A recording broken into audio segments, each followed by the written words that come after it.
Hello and welcome to study IQ. मैं दिव्यांशी और आज मेरे साथ इस इंटरव्यू सेशन में जुड़ी हैं खड़गपुर वेस्ट बंगाल से रीना गांगुली जी, जिन्होंने आईबीपीएस क्लर्क 2021 एग्जामिनेशन क्लियर किया है। चलिए सीधी बात करते हैं रीना जी से और जानते हैं उनका सफर एग्जामिनेशन क्लियर करने तक का। Welcome Reena and lots of congratulations.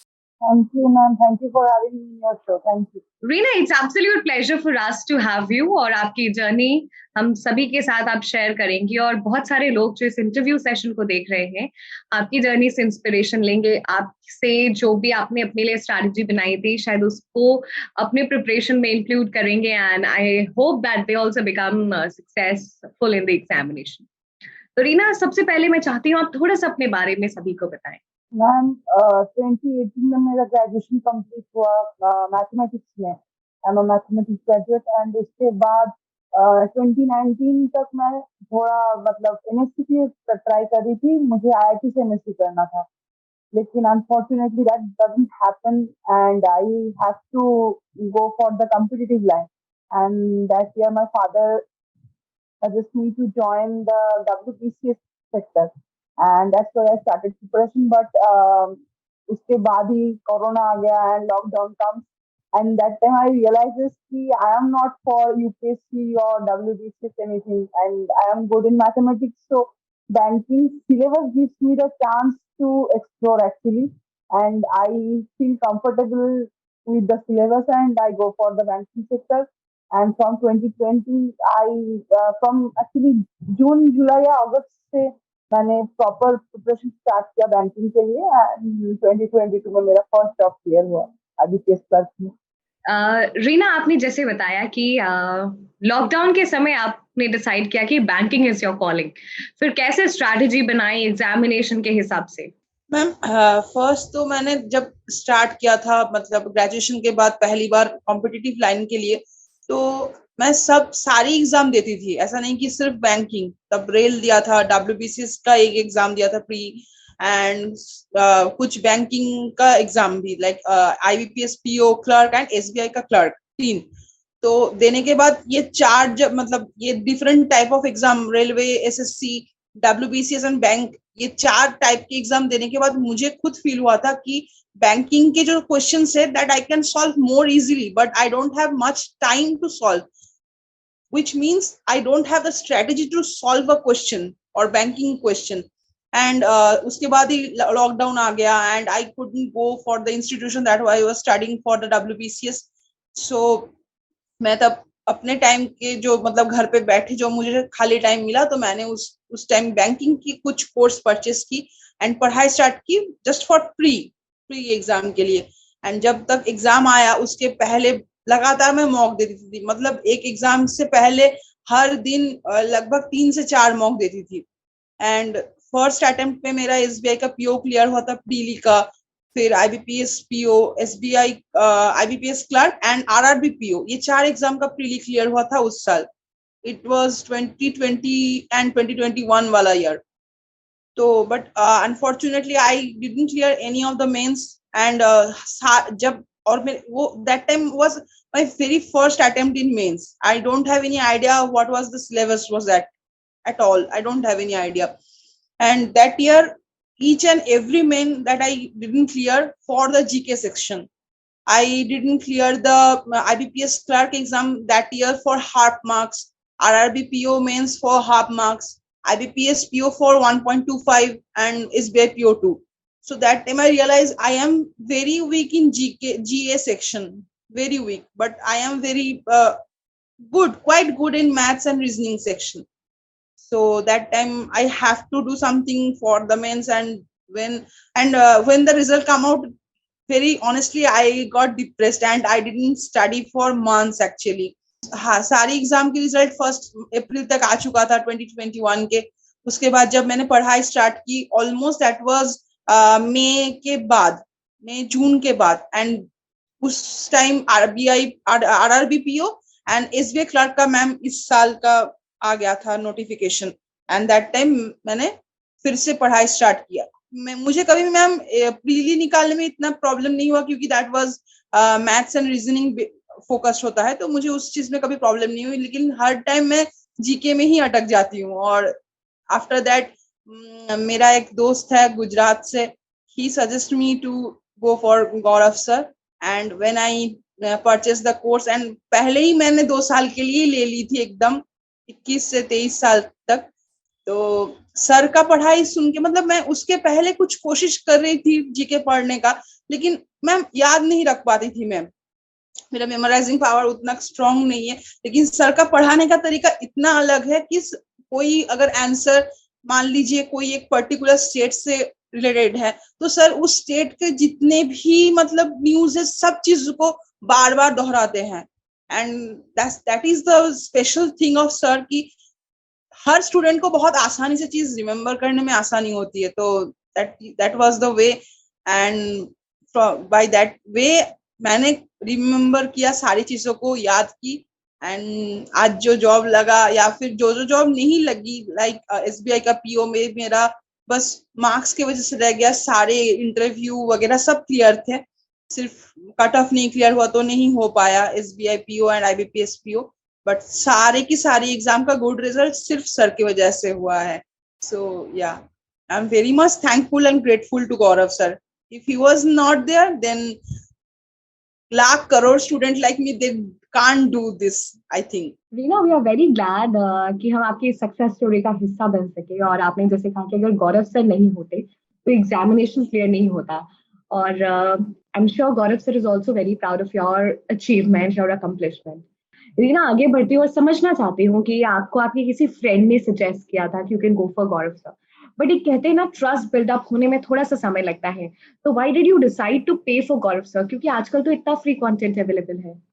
Ma'am जब स्टार्टिंग में एक्चुअली मेरे दोस्त ने सर का जो पीडीएफ मिलता है, तो सर का वीडियो तो हम लोग फ्री में नहीं देख सकते, तो just he give me the PDF of the course. Sir का जो कोर्स का पीडीएफ था, तो पहले एग्जाम के लिए उसने मुझे दिया था 2-4 कुछ महीने का, शायद जो डेली का होता है, मंथ 300 बेस्ट जो होता है उसका कुछ पीडीएफ उसने मुझे प्रोवाइड किया था। तो मैं पढ़ रही थी, मुझे अच्छा लग रहा था, लेकिन प्रॉब्लम है कि मैं याद नहीं कर पाती थी। तो I was repeatedly asking him कि कैसे पढ़ना चाहिए, कैसे पढ़ना चाहिए, थोड़ा सा बता दो। तो that time he just suggest me कि अगर पॉसिबल है तो तू ये वाला कोर्स परचेस कर ले। तो तब मुझे लगा कि इतना सारा तो मतलब हम लोग ट्राई करते ही हैं, एक बार कोशिश ही कर लें कि सर का, मतलब that time I don't have any purchased GK course. मैंने कोई जीके के लिए पर्टिकुलरली कोई कोर्स परचेस नहीं की थी। बहुत सारे सर से देखा था फ्री कंटेंट में, जो मुझे बहुत ज्यादा कॉन्फिडेंट नहीं लगी थी।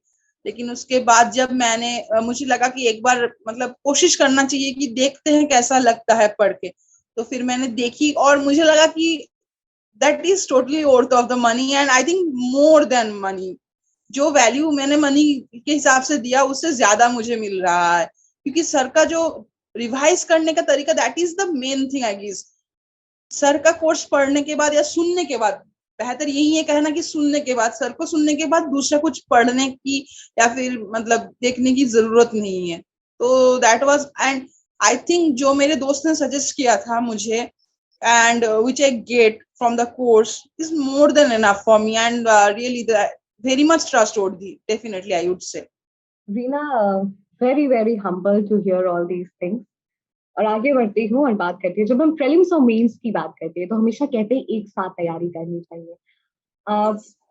प्रीलिम्स और मेंस के बीच का जो समय है वो बहुत कम होता है, इसलिए दिस इज एडवाइस की mains is the deciding factor, तो पहले से ही वेल वर्स्ड। लेकिन जो समय होता है उन दोनों के बीच में, उसमें कैसे रिविजन करना है, क्या क्या चीजें करनी है प्रीलिम्स और मेंस के बीच के समय।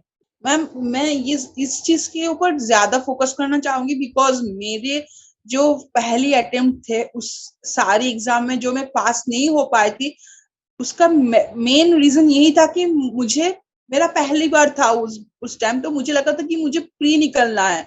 जब प्री निकल गया, मुझे अभी भी याद है फर्स्ट टाइम जब मैंने एसबीआई पीओ का एग्जाम दिया था, that was if I not to wrong then 2020 में, दैट वाज ऑन 4 जनवरी, एंड 18 जनवरी तक उसका रिजल्ट आ चुका था 2021 में, and the exam was on 29th of January, just 9 to 10 days was between them, and I don't have any idea what was the syllabus, कुछ भी, मुझे कुछ नहीं पता था क्या था आता है, कुछ क्या होता है। इवन मुझे ये भी नहीं पता था कि उसमें हम लोग को राइटिंग भी लिखना होता है। तो मैम सारी एग्जाम, मतलब मैं तो उस टाइम ये होप भी छोड़ दी थी कि मेरा ये निकलेगा, और उसके एग्जैक्ट दूसरे दिन था आरआरबी पीओ का भी मेंस। तो मैं एक एसबीआई पीओ का मॉक लगाई थी, एंड आफ्टर आरआरबी पीओ का, तो मुझे लगा कि आरआरबी पीओ वाला ज्यादा आसान लग रहा है, तो मैंने उसका मॉक दिया। And all exam was as I say before कि मेरा हाफ नंबर से सारे एग्जाम रह गया था। जब दूसरे टाइम मैंने प्रिपरेशन स्टार्ट की थी, तो मैं दिन में एक मेंस का मॉक लगाती थी, एंड रात के टाइम जितना पॉसिबल हो सके 2 प्रीली का मॉक, क्योंकि प्रीली का प्रैक्टिस भी बहुत जरूरी होता है मैम, क्योंकि उसपे स्पीड लगता है हम लोगों को। मेंस में स्पीड से भी ज्यादा एक्यूरेसी एंड स्मार्टनेस एंड दिमाग का काम होता है। तो आपको दोनों चीज साथ में करनी होती है, कैसे भी करके you have to do that. And जो मुझे लगता है कि मेरा फिर भी कुछ चीजों में लैक रह गया है शायद, जो मैं इस बार पीओ नहीं बन सकी बहुत ही कम मार्जिन से। जैसे मेरा एसबीआई पीओ निकला 1.48 मार्क्स से, एंड 1.44 से मेरा आईबीपीएस पीओ नहीं हो पाया। उसका मेन रीजन ये है कि मैं शायद जीके में फिर भी थोड़ा सा पीछे रह गई, मुझे और भी थोड़ा मेहनत करना बाकी है। तो वो वही चीज, मतलब हमें डेली का डेली जीके फॉलो करना चाहिए। जैसा कि सर वीडियो अपलोड करते हैं, उसको अगर रिवीजन करे तो सच में दैट, मैंने बाद में देखा कि हर चीज सर के वीडियो से ही आते हैं, ऐसा कुछ भी चीज नहीं है जो अलग आते हैं। लेकिन शायद ये मेरी लैक थी, या फिर जो मेरे जैसे जो जो दोस्त बाहर हैं जिनका नहीं हो पाया, एवरीवन का रीजन यही होगा शायद। तो या मैम दोनों चीज को साथ में करना चाहिए, because there is no time for that. Reena, बहुत ही इम्पोर्टेंट ये है, और ये चीजों को क्योंकि कई बार आप जिस स्टेज पे थी, आप जिस फेज में थी, आपको भी लगता था प्रीलिम्स क्लियर हो जाए फिर मेंस की तैयारी करते थे। सभी को समझना ये बहुत जरूरी है कि दोनों को एक साथ लेकर चाहिए और चलिए। और प्रीलिम्स और मेंस के बीच का समय बहुत कम होता है, तो you can't revise lot of things, you can't get lot of things what is being asked in mains, इसलिए आपको पहले से ही वेल वर्स्ड होना है। रीना, 3 अटेम्प्ट की जर्नी रही है आपकी। क्या सीखा और क्या गलतियों से इस बार सीख ली, जो कि एकदम कॉशियस थी कि वो गलतियां ना रिफ्लेक्ट हो, और उन पे काम किया, और नतीजा आपका नाम फाइनल लिस्ट में। मैम अगर सारे सेक्शंस की बात मैं करूँ तो मैथ्स और रीजनिंग में, ये वाला सेक्टर में हम लोग क्वेश्चन, जैसे पीओ एग्जाम और क्लर्क एग्जाम में एक फाइन लाइनिंग होता है मेंस के लिए, कि पीओ एग्जाम की जो मैथ्स रीजनिंग है 50 क्वेश्चंस आते हैं मैम, आप सारे क्वेश्चंस को अटेम्प्ट नहीं कर सकते।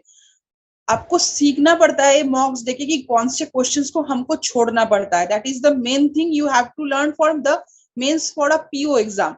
एंड क्लर्क एग्जाम में आपको कोई भी क्वेश्चन छोड़ना नहीं होता है रीजनिंग और मैथ्स में।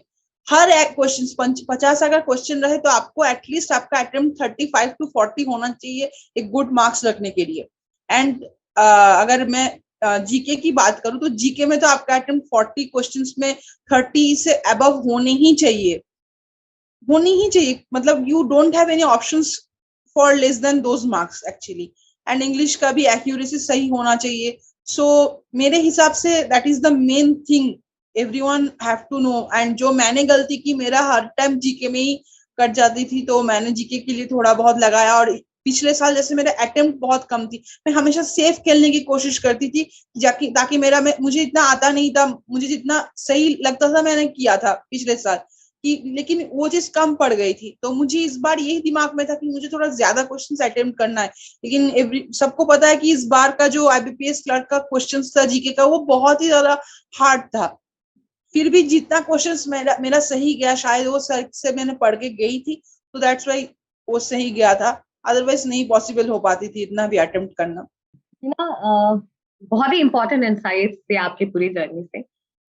मॉक टेस्ट किस तरीके से लगाती थी, सेक्शनल मॉक टेस्ट या फिर फुल लेंथ मॉक टेस्ट, और कब से शुरू किया मोर ओवर लगाना, अगर किसी के पास? मैम मेरा एक्चुअली, ओके। यस मैम, मेरा पढ़ने का मेन तरीका मॉक टेस्ट से ही है। मैं कोई बुक फॉलो नहीं करती, मैं कुछ नहीं, मेरे पास कोई बुक्स है भी नहीं, मैं पूरी चीज मॉक टेस्ट से ही लगाती हूँ। मतलब मेरा दिन में जब एग्जाम के टाइम रहता है, तो मैंने दिन में प्रीली एग्जाम्स के 7 दिन पहले हर दिन 4 मॉक लगाती थी। Full length and honestly speaking ma'am कि एग्जाम के पहले जो मॉक्स में लगाती थी उसमें ज्यादा कुछ बचा नहीं रहता था सॉल्व करने के लिए। जो जो क्वेश्चंस मेरा नहीं हो पाता था या फिर जो गलत गया उसी को बस देख लेने से हो जाता था, ये क्लर्क के टाइम। और अगर पीओ के मॉक्स की बात करें मैम तो कुछ क्वेश्चंस हाँ पीओ में बच जाता था, शायद 100 में से 80 क्वेश्चन किया तो 20 क्वेश्चन बच गया तो उसको सॉल्व करके, और बाकी जो गलत गया उसको सॉल्व करना ही मेरा काम रहता था। तो दैट टाइम बहुत ज्यादा प्रेशर नहीं रहती थी। और अगर मैं मेंस की बात करें तो मेंस का तो 2 मॉक देना पॉसिबल नहीं है, दैट वाज 1 मॉक देती थी हर रोज। और एग्जाम के 2 दिन पहले अगर पॉसिबल हो सके तो बिना सॉल्व करके ही मैं 2 मॉक देने की कोशिश करती थी, जैसे कि स्पीड थोड़ा सा मतलब मेंटेन रहे, क्योंकि पीओ क्लर्क की मॉक मेंस में मैम स्पीड की जरूरत होती है मैथ्स और रीजनिंग के लिए। That was my strategy. And जो जीके का जो मैम रिवाइज करना, दैट्स इट। रीना, बहुत सारी चीजें आपने हमारे साथ शेयर की, कुछ फाइनल टिप्स सजेशन सभी को देना चाहेंगी जो प्रिपरेशन कर रहे हैं? मैम जो मेरे जो मतलब बहुत सारे ऐसे दोस्त हैं जो मेरे से ज्यादा टाइम शायद पढ़ाई में बिताते हैं या फिर छोटे हैं कोई बड़े हैं, सबको मेरे तरफ से यही बोलना चाहूंगी कि मैम मॉक देना बहुत ज्यादा जरूरी है। मॉक एंड जीके का प्रैक्टिस जो आपके बैंक एग्जाम के लिए सबसे ज्यादा जरूरी चीज होती है, कि आप कोई भी चीज में थोड़ी सी भी मतलब छूट नहीं दे सकते कि मतलब आज मॉक नहीं दिया, आज रिवाइज नहीं की तो चल जाएगा, ऐसा नहीं होता है। अगर नहीं भी किए तो दूसरे दिन आपको उसके डबल एफर्ट लेके उसको मेकअप करना ही पड़ेगा। मतलब मॉक के अलावा कोई ऑप्शंस नहीं है एंड रिवाइज रिवीजन के अलावा भी कोई ऑप्शन नहीं है डेफिनेटली। एंड गौरव सर को मैं सबसे ज्यादा थैंक्स देना चाहूंगी, अगर वो नहीं रहते तो कुछ भी नहीं पॉसिबल हो पाता definitely. Thank you so much, Reena, for joining us, and we are very glad that we could be part of your success story. हम यही कामना करते हैं कि आप और आगे बढ़ें, rise and shine, and we wish you good health, good luck forever. Thank you.